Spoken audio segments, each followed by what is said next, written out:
Hello everyone. आप सभी का फिर से स्वागत है। ये वर्ल्ड ज्योग्राफी एनसीईआरटी का डिस्कशन है। हम लोग आर्थिक भूगोल को डिस्कस करें। आर्थिक भूगोल में कृषि यानी एग्रीकल्चर को डिस्कस करें, अध्याय 1 को। तो चलिए स्टार्ट करते हैं। सबसे पहले चावल के बारे में डिस्कस कर लेते हैं। देखिए, चावल किस प्रकार के जलवायु की फसल है, आपको याद रखना है। चावल आर्द्र, उपोष्ण, आर्द्र तथा उष्ण जलवायु की फसल है। चावल विश्व में कहीं ना कहीं सालों भर उगाया जाता है और इंडोनेशिया के जावा द्वीप जो है, यहाँ पर अपेक्षाकृत मतलब कि शुष्क ऋतु में सिंचाई के द्वारा और अन्य ऋतुओं में वर्षा के जल के द्वारा इसे उगाते हैं। चावल के उत्पादन की जो दशाएं हैं, क्या क्या है, इसको ध्यान में रखिएगा। तो चावल के उत्पादन के लिए जो दशाएं हैं, जैसे धान को अंकुरित और परिपक्व होने के लिए उच्च तापमान की आवश्यकता होती है। अंकुरण के समय चावल को 27 डिग्री औसत तापमान और 100 सेंटीमीटर से अधिक औसत वर्षा की जरूरत होती है। चावल के पौधों को कुछ दिनों तक जल में डूबे रहना आवश्यक होता है। चावल के लिए अत्यधिक उर्वर मृदा की जरूरत होती है। उपजाऊ मृदा की आवश्यकता होती है और यह कई प्रकार के मृदाओं में उग सकता है, लेकिन लवणीय और मृत्तिका युक्त दोमट मृदा इसके लिए महत्वपूर्ण है, क्योंकि इस मृदा से जल रिसकर भूमिगत नहीं हो पाता है, जल रिसकर व्यर्थ नहीं हो पाता है। याद रखना कि एशिया के चावल का कटोरा किस क्षेत्र को कहते हैं, तो थाईलैंड, म्यांमार, पूर्ववर्ती इंडो चाइना को एशिया के चावल का कटोरा कहा जाता है। एजोला और नीलहरित शैवाल का उपयोग धान के फसल में नाइट्रोजन की आपूर्ति के लिए जैव उर्वरक के रूप में किया जाता है। देखिए, विश्व में उत्पादित सभी खाद्यान्न फसलों में क्षेत्रफल और उत्पादन दोनों ही दृष्टिकोण से चावल का प्रथम स्थान है। क्षेत्रफल और उत्पादन के दृष्टिकोण से चावल का प्रथम स्थान है।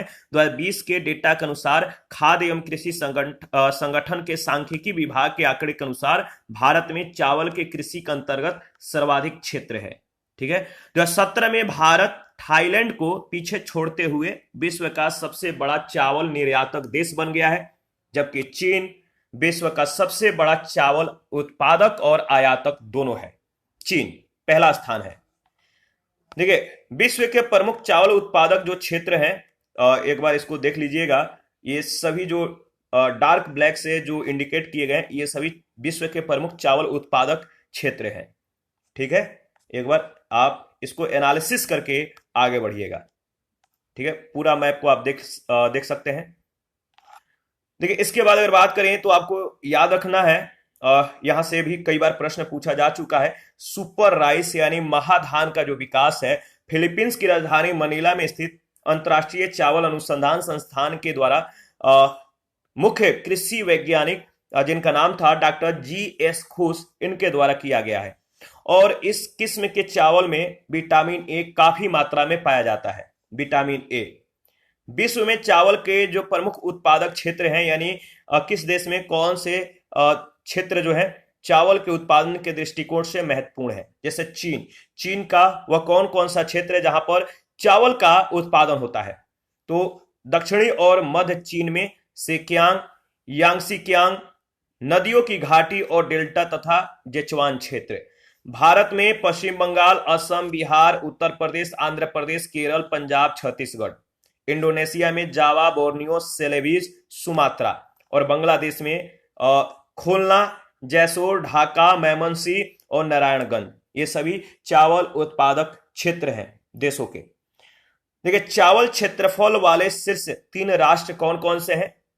चावल के अगर बात करें, चावल क्षेत्रफल के दृष्टिकोण से अगर बात करें तो 3 जो राष्ट्र हैं, क्रम याद रखिएगा। पहला स्थान भारत का है, क्षेत्रफल के दृष्टि से यहां पर ज्यादा जो है उत्पादन किया जाता है। दूसरा है चीन, तीसरे स्थान पे है बांग्लादेश। चावल उत्पादक और उत्पादकता वाले जो शीर्ष 4 राष्ट्र हैं 2020 के डेटा के अनुसार, वो कौन कौन से हैं, तो उत्पादकता वाले जो 4 राष्ट्र हैं, ऑस्ट्रेलिया है पहले स्थान पे, इसके बाद ताजिकिस्तान, संयुक्त राज्य अमेरिका और इसके बाद मिस्र। उत्पादन के दृष्टिकोण से 4 जो प्रमुख मतलब कि जो राष्ट्र हैं, जैसे चीन, भारत, इंडोनेशिया, बांग्लादेश। क्रम याद रखिएगा, क्रम पूछा जाता है। मोटे अनाज में मक्का, ज्वार और बाजरा आता है। देखिए, शीर्ष 6 मोटे अनाज उत्पादक जो राष्ट्र हैं, आप यहां पे देख सकते हैं। पहला स्थान जो है मोटे अनाज के दृष्टिकोण से, पहला स्थान है यूएसए का, इसके बाद चीन, ब्राजील, अर्जेंटीना, रूस और भारत। भारत का मोटे अनाज के उत्पादन के दृष्टिकोण से जो स्थान है वो है छठा, याद रखिएगा। मक्का के बारे में अगर बात करें तो मक्का जो है गेहूं और चावल के बाद तीसरी प्रमुख खाद्यान्न फसल है, जो मध्य अमेरिका यानी ये मैक्सिको का मूल पौधा है, याद रखिएगा। मैक्सिको का ये मूल पौधा है। यह खरीफ, रबी और जायद तीनों शस्य ऋतुओं की ये फसल है। तीनों मौसमों में इसकी कृषि की जाती है। यह वर्ष भर उगाई जाने वाली फसल है, सालों भर इसकी कृषि की जाती है। जायद में इसे चारे के रूप में उगाते हैं। संयुक्त राज्य अमेरिका में मक्के का अधिकांश भाग यानी लगभग 90% पशुओं के चारे के रूप में तथा लैटिन अमेरिका में खाद्यान्न के रूप में उपयोग किया जाता है। मक्का के दाने में कार्बोहाइड्रेट होता है सबसे ज्यादा, इसके बाद प्रोटीन, वसा, राख आदि पाया जाता है। उपज की दशाएं क्या है? मक्का के उत्पादन के लिए जो आवश्यक दशाएं हैं, जैसे मक्का शुष्क और आर्द्र दोनों प्रकार के क्षेत्रों में उगाया जा सकता है। जो मेज है शुष्क और आर्द्र दोनों प्रकार के क्षेत्रों में उगाया जा सकता है। मक्का मूलतः जो है उभय लिंगाश्री पौधा है। उभय लिंगाश्री पौधा है। इसमें एक ही पौधे पर जो है नर और मादा दोनों पुष्प होते हैं, इसीलिए उभय लिंगाश्रयी पौधा कहते हैं। इसके उत्पादन के लिए उष्ण और उपोष्ण आर्द्र जलवायु की जरूरत होती है। मक्के के लिए सर्वोत्तम दशा लंबी ग्रीष्म ऋतु और अच्छी धूप है। शीतकाल में पाला जो है इसके लिए हानिकारक है। मक्का बोने और उगने से लेकर फूल लगने तक उच्च तापमान लगभग जो है 24 से 30 डिग्री सेंटीग्रेड और जो है तापमान और आर्द्रता की जरूरत होती है। सामान्यतः मक्का के लिए 50 से 130 सेंटीमीटर जो है वार्षिक वर्षा, ठीक है, याद रखिएगा कितना, तो 50 से 130 सेंटीमीटर वार्षिक वर्षा। विकास काल में अधिक आर्द्रता की आवश्यकता होती है, जबकि अपेक्षाकृत शीघ्र पकने वाली किस्मों के लिए औसत तापमान 19 डिग्री सेंटीग्रेड और फुहार वाली वर्षा आवश्यक है। मक्के के लिए नाइट्रोजन तथा जीवांश बहुल एवं आर्द्रता संचयी दोमट मृदा अपेक्षित है। समुद्र तट से 2400 मीटर ऊंचाई तक इसे उगाया जा सकता है। मक्के का उत्पादन मुख्य रूप से उत्तरी अमेरिका महाद्वीप में होता है। विश्व में मक्के का उत्पादन अगर बात करें, मक्के का जो मतलब कि सबसे ज्यादा उत्पादन जो होता है उत्तरी अमेरिका के महाद्वीप में। विश्व में मक्के का सबसे बड़ा आयातक देश जापान है और निर्यातक देश संयुक्त राज्य अमेरिका है। विश्व में मक्का उत्पादन में भारत का जो स्थान है वो है 7वां, याद रखिएगा। विश्व के प्रमुख मक्का उत्पादक जो क्षेत्र है, याद रखना है, इंपॉर्टेंट है। तो जैसे संयुक्त राज्य अमेरिका का जो प्रमुख उत्पादक क्षेत्र है, मक्का पेटी का विस्तार मध्य ओहियो अमेरिका से मध्य नेब्रास्का तक तथा दक्षिण में इलिनॉयस से लेकर उत्तर में दक्षिणी विस्कॉन्सिन एवं मिनीसोटा तक है। चीन में इसका जो क्षेत्र है उत्तरी मैदानी भाग है। ब्राजील में मीनास गेरास, साओ पाउलो, रियो ग्राडे। मैक्सिको में दक्षिणी क्षेत्र है। दक्षिणी अफ्रीका में मक्का त्रिभुज क्षेत्र में दक्षिणी ट्रांसवाल और ऑरेंज फ्री स्टेट, याद रखिएगा, ऑरेंज फ्री स्टेट, ट्रांसवाल, ये सभी महत्वपूर्ण है। मक्का क्षेत्र वाले जो मक्का क्षेत्र अगर बात करें तो मक्का क्षेत्रफल वाले जो शीर्ष 4 राष्ट्र हैं वो कौन कौन से हैं? मक्का क्षेत्रफल वाले, मक्का के उत्पादन के दृष्टिकोण से अगर बात करें तो सबसे ज्यादा जिस क्षेत्र में मतलब कि मक्का की कृषि होती है वो सबसे ज्यादा कहां पर होती है? तो यूएसए में। यहां पर इसका जो कृषि होता है काफी बड़े मात्रा में होता है।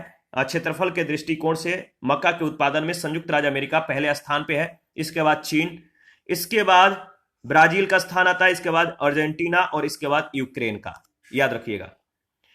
इसके बाद बाजरा के बारे में डिस्कस कर लेते हैं। बाजरा जो है मोटे खाद्यान्न के अंतर्गत अफ्रीकी मूल का यह पौधा है। कहां का पौधा है? इसका जो जन्म है सबसे पहले कहां पर हुआ? अफ्रीका में। यह अफ्रीकी मूल का पौधा है। इसे अफ्रीका एवं भारतीय उपमहाद्वीप में प्राचीन काल से जो है उगाया जा रहा है।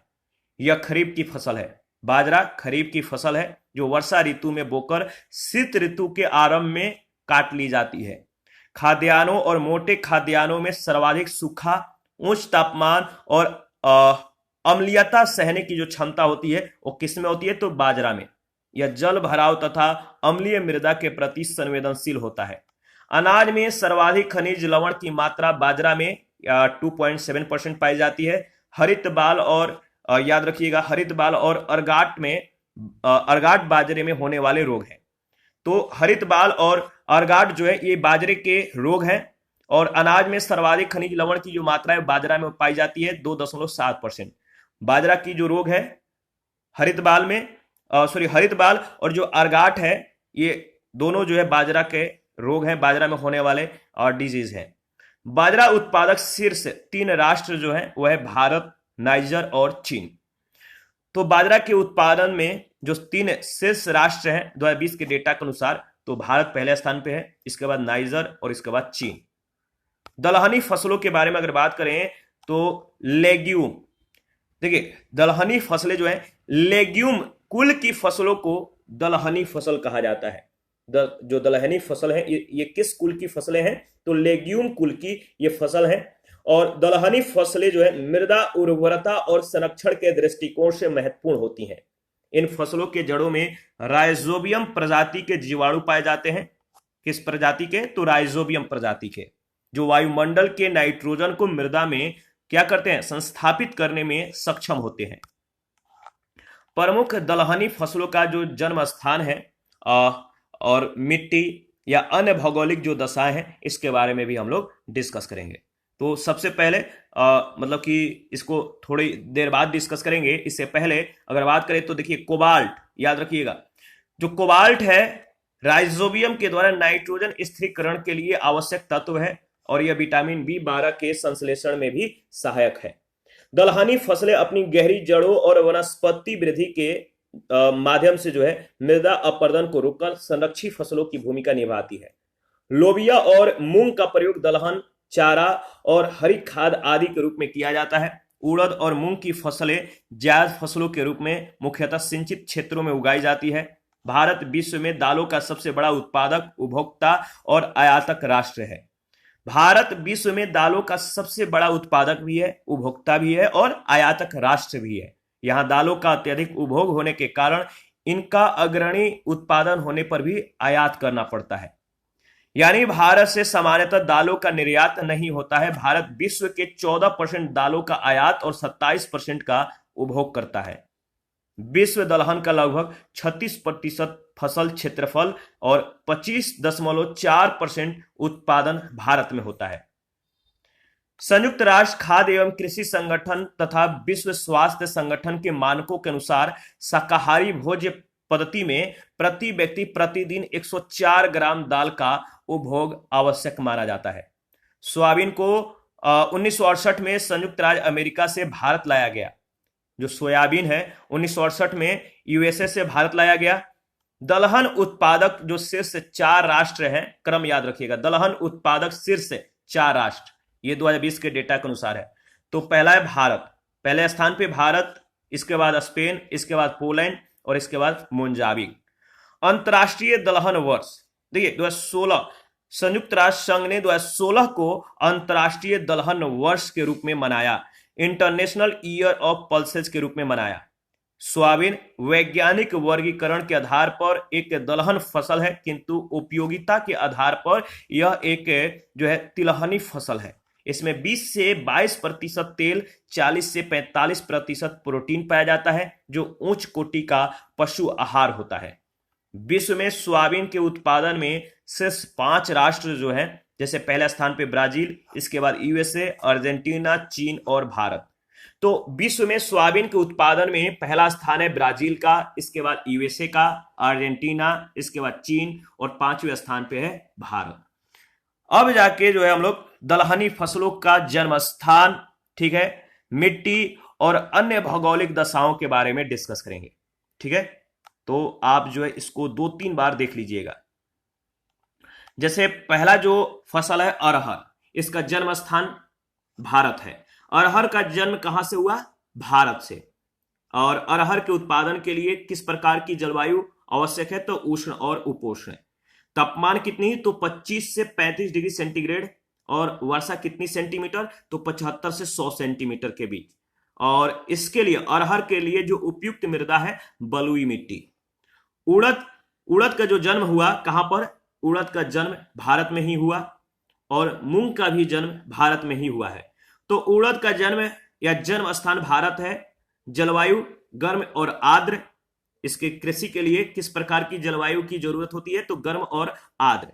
तापमान कितनी होनी चाहिए? 20 से 35 डिग्री सेंटीग्रेड। और वार्षिक वर्षा कितनी होनी चाहिए बताइए? औसत वर्षा सेंटीमीटर में अगर बात करें तो इसका जो जरूरत है 75 से 100 सेंटीमीटर। और ये किस प्रकार के मिट्टी में उपजता है? तो बलुई से काली मिट्टी। इसके बाद मूंग का जन्म स्थान भारत है। जलवायु गर्म। इसके कृषि के लिए गर्म जलवायु की जरूरत होती है। तापमान 25 से 35 डिग्री सेंटीग्रेड के बीच। और वर्षा सेंटीमीटर में कितना? तो 60 से 75 सेंटीमीटर। और किस प्रकार के मृदा में इसकी कृषि होती है? तो दोमट। इसके बाद सोयाबीन है। सोयाबीन का जन्म स्थान चीन से हुआ है। और ये किस प्रकार के जलवायु में उपजता है? तो उपोष्ण। और तापमान 15 से 30 डिग्री सेंटीग्रेड। वर्षा कितना? तो 60 से 75 सेंटीमीटर। और किस प्रकार के मृदा में? तो काली मिट्टी में। चना दक्षिण पूर्व यूरोप का ये फसल है। शुष्क और शीत ऋतु जो है इसके लिए महत्वपूर्ण होता है। और टेम्परेचर कितना? तो 15 से 30 डिग्री सेंटीग्रेड। वर्षा सेंटीमीटर में कितना? तो 60 से 100 सेंटीमीटर। और किस प्रकार की मृदा में इसकी कृषि होती है? तो हल्की एवं मध्यम दोमट मिट्टी में। इसके बाद मटर जो है भूमध्य सागरीय क्षेत्र में इसका जो है जन्म हुआ। समशीतोष्ण प्रकार के जलवायु में इसकी कृषि होती है। टेम्परेचर कितना? तो 15 से 25 डिग्री सेंटीग्रेड। और वर्षा सेंटीमीटर में कितना? तो 60 से 75। और किस प्रकार के मृदा में इसकी कृषि होती है? तो बलुई दोमट मिट्टी में। मसूर, इसका जन्म स्थान कौन सा देश है? तो चीन है। किस प्रकार की जलवायु में इसकी उपज होती है? तो समशीतोष्ण जलवायु में। तापमान कितनी होनी चाहिए मसूर के लिए? तो 18 से 30 डिग्री सेंटीग्रेड। वर्षा सेंटीमीटर में कितनी होनी चाहिए? तो 80 से 100 सेंटीमीटर। और उपयुक्त मृदा कौन सी है इसके लिए? तो दोमट। याद रखिएगा। दलहनी फसलों में प्राप्त होने वाले जो प्रोटीन की मात्रा है इसके बारे में देख लेते हैं। जैसे अरहर में जो प्रोटीन पाया जाता है कितना? अरहर में 20 से 21%। उड़द में 24%। मूंग में प्रोटीन की मात्रा 25%। सोयाबीन में सबसे ज्यादा 45%। सोयाबीन में प्रोटीन सबसे ज्यादा पाया जाता है। चना में 21%। मटर में 22.5%। मसूर में 25%। याद रखिएगा। इसके बाद तिलहनी फसलों के बारे में हम लोग डिस्कस करेंगे। देखिए, अलसी, कुसुम, राम तिल और अरंडी के उत्पादन में भारत विश्व में प्रथम स्थान रखता है। भारत विश्व में उत्पादन के दृष्टिकोण से जो पहला स्थान रखता है किस किस में? तो अलसी में, कुसुम, राम तिल और अरंडी के उत्पादन में। 2019 में तिल का सर्वाधिक उत्पादक राष्ट्र सूडान था। उसके बाद जो है म्यांमार, भारत, तंजानिया और पाकिस्तान का स्थान आता है। तिलहनों से संबंधित जो प्रमुख तथ्य हैं जैसे उत्पादित या उत्पत्ति के केंद्र और तेल जो है परसेंट में। जैसे तिल का उत्पत्ति जो केंद्र है या इसका जो उत्पादन है सबसे पहले कहां से स्टार्ट हुआ? तो दक्षिण पश्चिम अफ्रीका से। और इसमें जो तेल की मात्रा होती है 50%। अरंडी का जो जन्म है या जो उत्पत्ति केंद्र है अफ्रीका है। और इसमें जो तेल की मात्रा होती है 45 से 55%। अलसी फारस की खाड़ी, इसकी उत्पत्ति केंद्र फारस की खाड़ी है अलसी की। और तेल की जो इसकी मात्रा होती है अलसी में तेल की जो मात्रा पाई जाती है 33 से 47% के बीच। कुसुम का जो उत्पत्ति केंद्र है अफ्रीका है। और इसमें तेल की जो मात्रा होती है 24 से 36%। याद रखिएगा। शीर्ष 5 आयल शीर्ष उत्पादक जो राष्ट्र हैं 2020 के डेटा के अनुसार आपको रट जाना है। शीर्ष 5 आयल शीर्ष उत्पादक राष्ट्र। पहला स्थान है उत्पादक राष्ट्र में पहला स्थान है पाकिस्तान का। ठीक है। इसके बाद अगर बात करें तो दूसरा स्थान चीन का, तृतीय स्थान इथोपिया का, चतुर्थ स्थान मलेशिया का, पांचवा स्थान पोलैंड का और 8वां नेपाल का। तो शीर्ष 5 आयल शीर्ष उत्पादक जो राष्ट्र है, उत्पादक जो राष्ट्र है, पहला स्थान पाकिस्तान, इसके बाद चीन, इथोपिया, मलेशिया, पोलैंड और नेपाल। शीर्ष 4 रेपसीड उत्पादक राष्ट्र, 4 रेपसीड उत्पादक जो राष्ट्र है 2020 के डेटा के अनुसार, पहला स्थान जो है कनाडा, इसके बाद चीन, भारत और जर्मनी का। तो भारत का जो स्थान है तीसरा है और पहला स्थान पे कौन है? कनाडा। इसके बाद मूंगफली के बारे में डिस्कस कर लेते हैं। मूंगफली एक स्वपरागित फसल है। इसे मृदा कटाव से प्रभावित क्षेत्रों में अपर्दन अवरोधी और आच्छादनकारी फसल के रूप में उगाया जाता है। मूंगफली की खली में 7 से 8% नाइट्रोजन, 1.5% फास्फोरस और 1.3% पोटास पाया जाता है। विश्व में मूंगफली का प्रति हेक्टेयर सर्वाधिक उत्पादन उज्बेकिस्तान, चीन और ग्वाटेमाला में जो है, याद रखिए ग्वाटेमाला में क्या होता है, मतलब कि पाया जाता है। तो प्रति हेक्टेयर सर्वाधिक मूंगफली का उत्पादन कहां कहां पर किया जाता है? उज्बेकिस्तान, चीन और ग्वाटेमाला में, आपको रट जाना है। जबकि विश्व में सर्वाधिक मूंगफली छिलका सहित सर्वाधिक मूंगफली उत्पादन करने वाले जो राष्ट्र हैं, चीन है, भारत है, नाइजीरिया है और सूडान है। भारत विश्व के कुल मूंगफली के 18.4% उत्पादन के साथ दूसरे स्थान पर है। मूंगफली से संबंधित जो विविध तथ्य दिए गए हैं, जो फैक्ट दिए गए हैं, आपको ध्यान में रखना है। सर्वाधिक फसल क्षेत्रफल भारत में है मूंगफली का। कुल इसका क्या है, यानी ये किस कुल का पौधा है? तो लेग्यूमिनेसी, मूंगफली लेग्यूमिनेसी कुल का पौधा है। इसके लिए जो अनुकूल जलवायु है वो किस प्रकार की जलवायु होनी चाहिए? तो उष्ण कटिबंधीय। आवश्यक वर्षा 37 से 62 सेंटीमीटर। मूंगफली के लिए उपयुक्त तापमान 20 से 25 डिग्री सेंटीग्रेड। उपयुक्त मिट्टी बलुई दोमट। प्रोटीन की मात्रा 30%। प्रमुख प्रजातियां विक्रम, चित्रा, चंद्रा, ज्योति, कौशल, T25, 64 आदि। मूंगफली का जन्म स्थान ब्राजील है। मूंगफली में तेल की मात्रा 45% और बीज दर प्रति हेक्टेयर जो है वो 100 से 120 केजी। मूंगफली छिलका सहित उत्पादक शीर्ष 4 राष्ट्र 2020 के डेटा के अनुसार। तो मूंगफली छिलका सहित उत्पादक जो शीर्ष 4 राष्ट्र हैं, पहले स्थान पर चीन है, इसके बाद भारत का स्थान, इसके बाद नाइजीरिया और सूडान। पहले स्थान पर चीन, दूसरे स्थान पर भारत। मूंगफली उत्पादक शीर्ष 4 राष्ट्र जो है आपको रट जाना है। सनफ्लावर के बारे में अगर बात करें, सूर्यमुखी के बारे में अगर बात करें, तो सूर्यमुखी के खली में 40 से 50% उच्च कोटि का प्रोटीन पाया जाता है। यह खली पशु आहार के लिए प्रयुक्त होती है। इसमें 45 से 50% तक जो है तेल पाया जाता है। इसके तेल में 64% लाइनोलिक अम्ल पाया जाता है। किस प्रकार का अम्ल? तो लाइनोलिक अम्ल, जो मानव धमनियों में एकत्रित कोलेस्ट्रॉल को कम करने में सहायक है। सूर्यमुखी से संबंधित विविध जो तथ्य हैं, जो इंपॉर्टेंट जो फैक्ट हैं, आपको ध्यान में रखना है। जैसे सूर्यमुखी का जो मूल स्थान है वो कौन सा देश है? तो उत्तरी अमेरिका, याद रखिएगा। शीर्ष उत्पादक जो राष्ट्र है यूक्रेन है। ये किस कुल का पौधा है? तो कंपोजिटी कुल का। और ये किस प्रकार की जलवायु में उगाया जाता है? तो समशीतोष्ण प्रकार के जलवायु में। सूर्यमुखी के लिए जो उपयुक्त मृदा है बलुई दोमट, और इसमें तेल की जो मात्रा होती है कितना, याद रखिएगा, 40 से 50%। ठीक है। इसके बाद अगर बात करें तो सूर्यमुखी जो बीज है, सूर्यमुखी उत्पादक 5 शीर्ष देश 2020 के डेटा के अनुसार। सूर्यमुखी उत्पादक 5 शीर्ष देश कौन कौन से हैं? पहला स्थान रूस का, दूसरा स्थान यूक्रेन का, तीसरा अर्जेंटीना, चौथा चीन, पांचवा स्थान रोमानिया का। सूर्यमुखी उत्पादक 5 शीर्ष देश कौन कौन से? रूस है, यूक्रेन है, अर्जेंटीना है, चीन है और रोमानिया है। इसके बाद विश्व में सर्वाधिक उगाई जाने वाली फसलों का जो अवरोही क्रम है आपको ध्यान रखना है।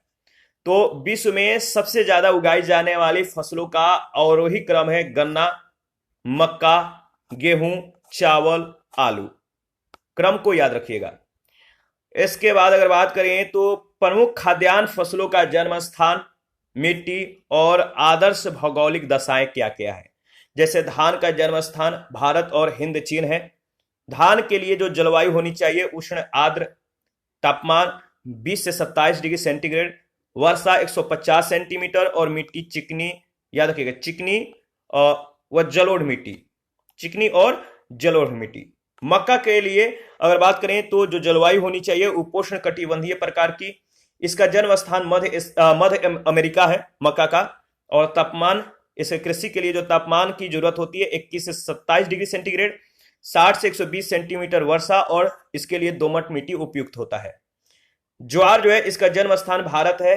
ये किस प्रकार की जलवायु फसल है? तो उष्ण कटिबंधीय और तापमान 27 से 32 डिग्री सेंटीग्रेड और वर्षा, याद रखिए वर्षा जो है 30 से 100 सेंटीमीटर। और ये किस प्रकार के मिट्टी में उगाई जाती है? तो दोमट। बाजरा की जो मतलब की जलवायु है, इसकी कृषि के लिए किस प्रकार की जलवायु की आवश्यकता होती है बाजरा के लिए?